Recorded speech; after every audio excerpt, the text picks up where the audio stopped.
From VOA Learning English, this is the Economics Report.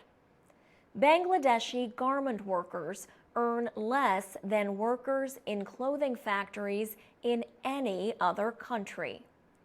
Thousands of people demonstrated in Bangladesh in the weeks after a building collapse killed more than 1,000 garment workers. The protesters were demanding safe conditions and higher pay. The building that collapsed contained several clothing factories. Most of the victims were women. The tragedy has brought attention to working conditions for those who make clothing for famous international brands and retailers.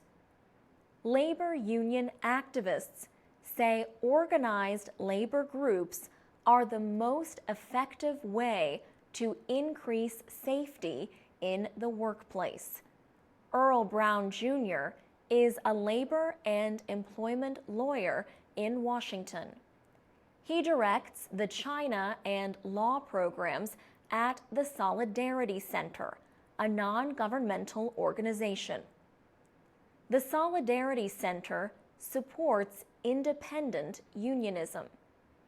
Mr. Brown says Bangladeshi officials have opposed efforts to organize unions and have refused to register unions not tied to political parties. He says the lack of independent workers' rights groups means there is no pressure to enforce safety rules.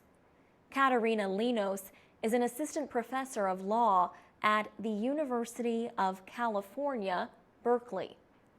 She says examples of effective policy from around the world can influence politicians and voters. She says activists gain approval for reforms by showing that such measures work in other countries. Like Earl Brown Jr., she says the right to organize into unions is the most important condition for creating labor policy change. Recently, Bangladesh has stopped requiring that factory owners be given the names of workers seeking to start unions. For VOA Learning English, I'm Alex Villarreal.